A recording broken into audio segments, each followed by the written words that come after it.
Hey guys, I'm Jake from Wiffle Takes, and today, we're gonna be doing a video. This video is gonna be on what every team, in MLW needs, when it comes to draft production and what type of player they should be drafting in this upcoming 2021 draft.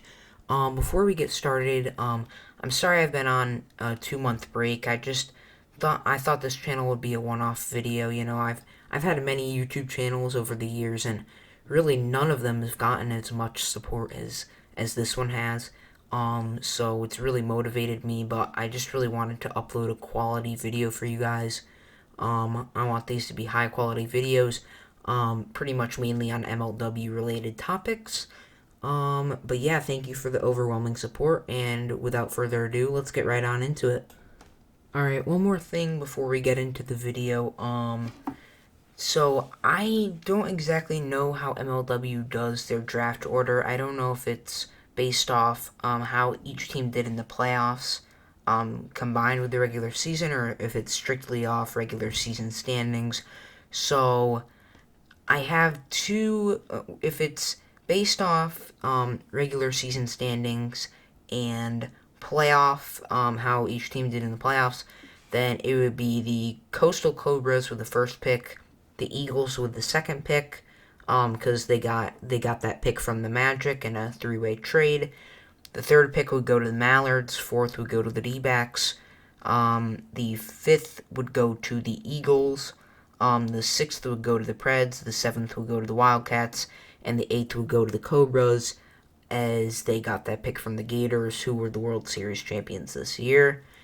And if the other draft, and this is the other draft that would strictly be based off standings, it would go Coastal Cobras, Eagles, Mallards, Cobras again, Diamondbacks, Eagles again, Preds, and Wildcats. So I'm just gonna go over both. Again, where these teams are, it doesn't really matter, because this video is basically just on what these teams need to get from this draft. That's it. So, I mean, the picks don't really matter, but I just thought I'd give you that information. So let's get into it. So, for the first overall pick in the 2021 draft, I think no matter what, it's going to be the Coastal Cobras. There's no way they're going to be trading away this pick. In my mind, the Cobras are in a definite rebuild. I know they have a great roster, but the Cobras just need to get a good pitcher. You need a really good pitcher that can either be the ace or at least help Drew Davis. Because Drew Davis, I think Drew Davis is a very underrated player, and I personally love Drew Davis. He's an easy guy to hate on. But Drew Davis, I think really what hurt his batting statistics this year was the stress he was under on the mound. You see Sean Flynn, he had a underperforming season when it came to pitching.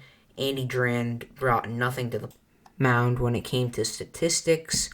But I think that's really the main problem for this Drew Davis and Coastal Cobras team, is that they just need a really solid number 2 pitcher, and it's something that they haven't had really for this entire organization's run. I mean, really the closest thing to a solid number 2 pitcher was back in 2016 with Zach Whalen. Beside that, I mean, Drew Davis has just been the only pitcher on the mound for this Cobras team. But I think the Cobras, with this first overall pick, they just need a guy just a pitcher. I know it'd be nice for him to be a great hitter too. I think that's what the Gators got with Brendan Jorgensen. And if he's a great hitter, or if he's a great pitcher, he's most likely going to be a great hitter. So I think the Cobras just need to find the best pitcher in the draft. I don't think they need to worry about hitting, because I know they can hit. Especially that team's going to be a lot better hitting when Drew Davis isn't under as much pressure and stress.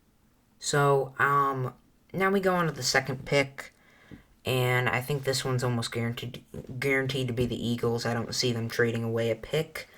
And the Eagles got lucky that they have the second overall pick in the draft this year, because the Eagles are an interesting case where, you feel like they're a contender for the title almost every year, but they still need a lot of help when it comes to building their team, and their franchise.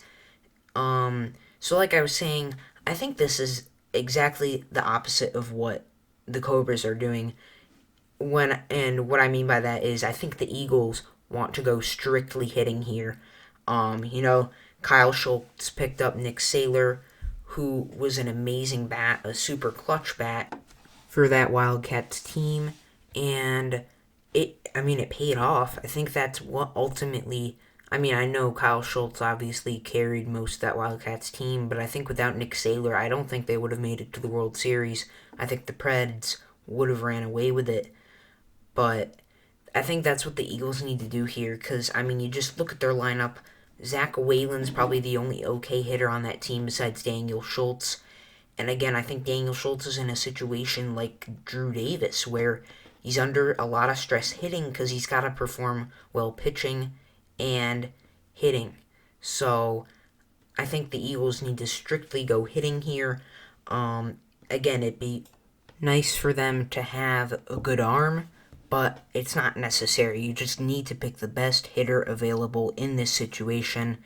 And the Eagles lucked out here that they got this second overall pick, a very smart trade in that three-way trade that they did with the Cobras and the Magic. I think the Magic lost the end of that deal, as they don't even have a draft pick this year, but that's what I think the Eagles need to go after, a good hitter. Alright, so now we're moving on to the Mallards, and I think again, no matter what, I think they're going to be having the third overall pick in the 2021 draft. I don't see them throwing this pick away or trading it. And to me at least, this pick screams replacing Noah Dabrico.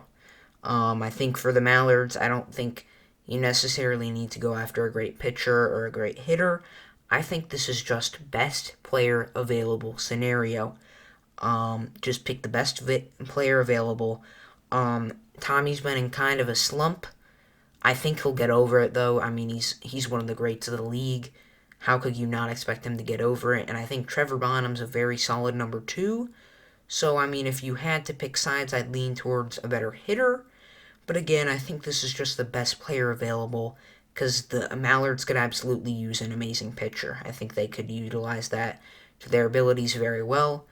But not much to say here, just best player available scenario for the Mallards in this 2021 draft. So now this is where it starts to differ when it comes to who gets this next pick. So depending on how MLW decides to factor in what ways what team gets each pick, the fourth pick could be going to the Diamondbacks, or otherwise it'd be going to the Cobras. Personally, I think the second option of how they're gonna rank these teams when it comes to the draft, I'm gonna go over that. So I'm gonna ignore the draft scenario where it's Cobras, Eagles, Mallards, D-backs, Eagles, Preds, Wildcats, Cobras, and this is what I'm gonna be going over: Cobras, Eagles, Mallards, Cobras, D-backs, Eagles, Preds, Wildcats, and of course we've already gone over the Cobras, Eagles, and Mallards. So now I think this fourth pick goes to the Cobras. And for this fourth overall pick, I think the Cobras just need a utility player here. I think this is best player available scenario, just like the Mallards. If you picked a great pitcher with your first pick, then that's great. I think you will be good on pitchers. And I think you just got to go best player available here. Whether that be another good pitcher or a hitter, I think it's just best player available for the Cobras in this fourth pick. Alright, so in this draft scenario, like I said, I think the D-backs will get this fifth pick. And with this fifth pick, I think it's very interesting. I think the Diamondbacks have a lot of depth when it comes to pitching. You got Jimmy Norp and Jonah Heath, and I think those are two great, solid pitchers. I think I don't think you need to go hitting here. I think this is another scenario where you just need to go with the best player available. And yeah, I think it'd be great for the D-backs if it was a player who kind of fit the mold of this D-backs team. Very hot, upbeat, energetic. And they ride with the momentum. I think that would be the dream pick for the D-backs in this scenario. And let's move on to the Eagles pick. So like I said, in this draft scenario, I think the next pick will go to the Eagles, and this is the 6th pick overall. Yeah, 6th pick. And the Eagles, like I said, I think they just got to go best hitter available with that 2nd overall pick. And again, for the Eagles, the Eagles are in such a hole when it comes to hitting. I think they got to go with another best hitter available here. I think you got to go with the best hitter available. I wouldn't be surprised if the Eagles traded up here to try to get, I think I could, along with the D-backs. So I wouldn't be surprised if the Eagles traded up here for next year's, for 2022's draft pick. Or some other player maybe. But again, the Eagles, with both their draft picks, best hitter available no matter what. That's what they need. So now we move on to the Predators with the 7th overall pick, and I think the Preds are one of these teams where it just wasn't their year in 2020. I think they totally could have won the World Series this year. I think they could have repeat. They played it super close to the Wildcats. And I think out of the Wildcats and the Predators, I think the Predators were the team best suited to take down the Gators this year. It just didn't happen. The Wildcats prevailed, but again, the Predators, I think they just got to go with another player like James Swanson. Who just fits that Predator mold, having fun when they're out there on the field, high beat, up-tempo kind of player, positive vibes. And I would not be surprised if the Preds traded this pick away to a team like the Magic, who really need a pick. I would not be surprised if they trade their 7th overall pick away, and I honestly would recommend it. I would absolutely recommend it because the Preds really don't need a draft pick. I think Brendan Russell, Ryan Cratch, and Warda, all those guys have been very consistent throughout their careers, and I don't see them slowing down anytime soon. So, with this pick, I'd honestly trade it if I were the Predators. Will they trade it? We'll just have to see. But the Predators just get a player. If you are going to keep that pick and use it, just get another player like James Swanson, a utility guy, a sub guy who just fits that Predator mold. Alright, now with the last pick in the 2021 draft, the Wildcats have the 8th overall pick, and I think they are going to need to get the best pitcher available here.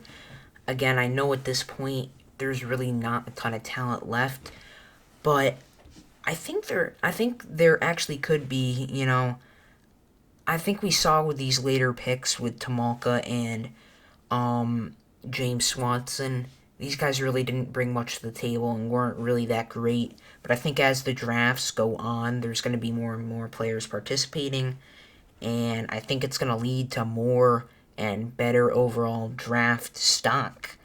So I think for all we know, this 8th overall pick could be great. This could be a team-changing player for the Wildcats, and I think they need to go best pitcher available. You look at the pitchers on this Wildcats team. I'd say the best one would be Nick Saylor, but he's not great. He's not super consistent, and it just leaves a lot of pressure on Kyle Schultz, as he really has to do it all. I know Nick Saylor backs him up with hitting, but I think the Wildcats really need a solid number 2 pitcher, like a really solid number 2 pitcher. Aguilar is okay. He doesn't come to many games, though. And Zach Pierock and Ryan Kelly, they never pitch, and they are terrible at pitching. They're off the table. So I think the Wildcats need to go with the best pitcher available here. And I would not be shocked if they tried to trade up somehow. Um, I think, I think I could realistically see them trading up with the D-backs, for one of their players, as I think the D-backs are probably the team with the highest draft pick, that really don't need it. I don't think the D-backs really need that draft pick all too badly. I think they have 3 solid players in Jonah Heath, Ben Wilson, and Jimmy Norp, with, Mason Jewell and Gavin Reski coming here and there. And I think as long as those guys improve, they'll be able to compete. So I could definitely see the Wildcats trading up there. But yeah, the Wildcats definitely need a good, solid pitcher. And if they do, I mean, they could realistically win the World Series yet again. I mean, they were very close this year without a number 2 pitcher, really. So we'll just have to wait and see what happens. Alright, but with that said, that's pretty much all for this video, guys. Thank you so much for watching.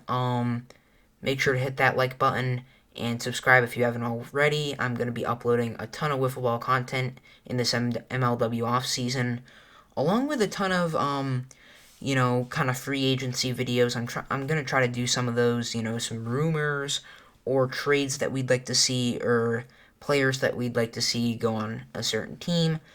And again, leave video ideas in the comment section. I read the comments. I read all of them. So if you have a good idea for a video, I'd be happy to do it. And I just can't wait to keep making more videos for you guys.